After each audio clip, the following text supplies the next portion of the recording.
हम सब जानते हैं कि मेहनत से कमाए गए पैसे को बचाना एक बहुत अच्छी आदत है। लेकिन क्या हो अगर मैं ये कहूं कि यही अच्छी आदत धीरे धीरे आपके फाइनेंशियल सपनों को खत्म कर रही है। बचपन से हमें एक ही बात सिखाई गई है, राइट? कि भाई पैसे बचाओ, भविष्य अपने आप सुरक्षित हो जाएगा। पर क्या ये आज भी उतना ही सच है? क्या सिर्फ बैंक में पैसा रखते जाना ही काफी है? चलिए, आज इसी सबसे बड़े सवाल का जवाब ढूंढते हैं।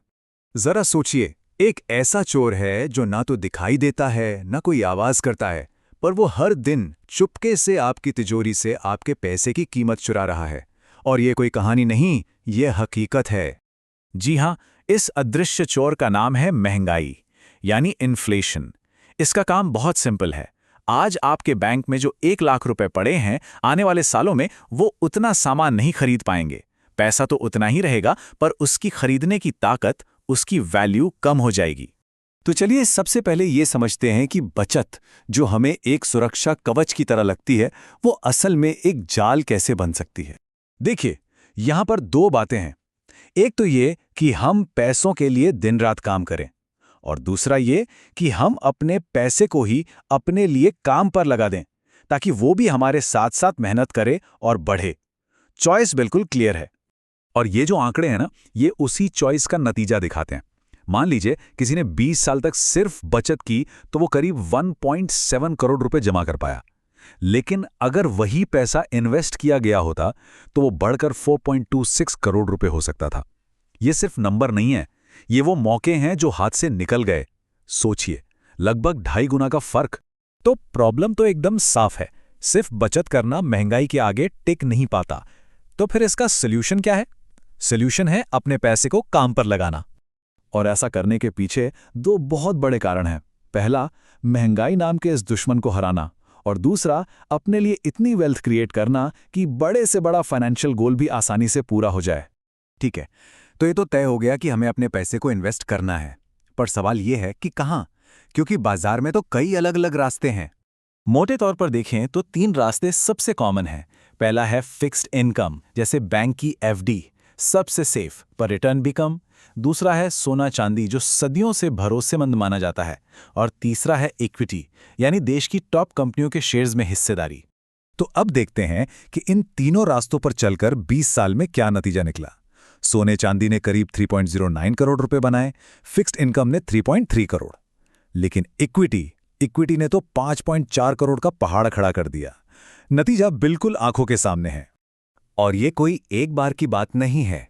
इतिहास यही बताता है कि लंबे समय में इक्विटी ने हमेशा महंगाई को एक बड़े मार्जिन से हराया है।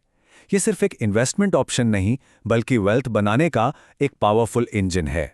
तो जब सबसे दमदार हथियार इक्विटी है, तो सवाल उठता है कि इस दुनिया में एंट्री कैसे ली जाए? इसका दरवाजा है शेयर बाजार। कई लोगों के मन में शेयर बाजार का नाम सुनते ही एक डर सा आ जाता है, जैसे ये कोई जुआ हो। पर असल में इसे एक बड़े से सुपरमार्केट की तरह देखिए। फर्क सिर्फ इतना है कि यहां आप सब्जियां नहीं, बल्कि देश की सबसे बड़ी और अच्छी कंपनियों में हिस्सेदारी खरीदते हैं। और इस सुपरमार्केट की सबसे अच्छी बात पता है क्या है?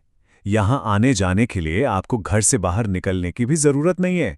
ये पूरी तरह से डिजिटल है। आपके फोन पर, आपके लैपटॉप पर, बस एक स्टॉक ब्रोकर के जरिए कुछ ही क्लिक्स में आप इस बाजार का हिस्सा बन सकते हैं। और आप यहां अकेले नहीं हैं। इस बाजार में हम और आप जैसे आम लोगों से लेकर LIC जैसे बड़े बड़े इंस्टीट्यूशंस और विदेशी निवेशक सब मौजूद हैं। और सबका मकसद एक ही है, अपने पैसे को ग्रो करना।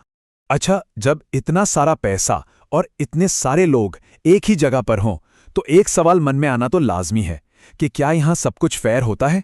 क्या ये खेल सबके लिए बराबर है? बिल्कुल सही सवाल है। आखिर इस बहुत बड़े मार्केट का रेफरी कौन है? कौन ये पक्का करता है कि कोई भी पावरफुल खिलाड़ी किसी कमजोर खिलाड़ी के साथ चीटिंग ना कर पाए? इस रेफरी का नाम है सेबी, यानी the securities and exchange board of India.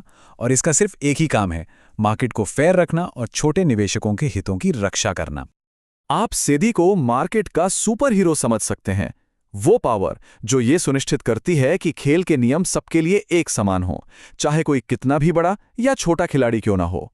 SEBI का मिशन बिल्कुल साफ है, एक ऐसा बाजार बनाना जिस पर हर कोई भरोसा कर सके। और इसी भरोसे की वजह से आज करोड़ों लोग बिना किसी डर के अपने भविष्य के लिए यहां निवेश कर पा रहे हैं।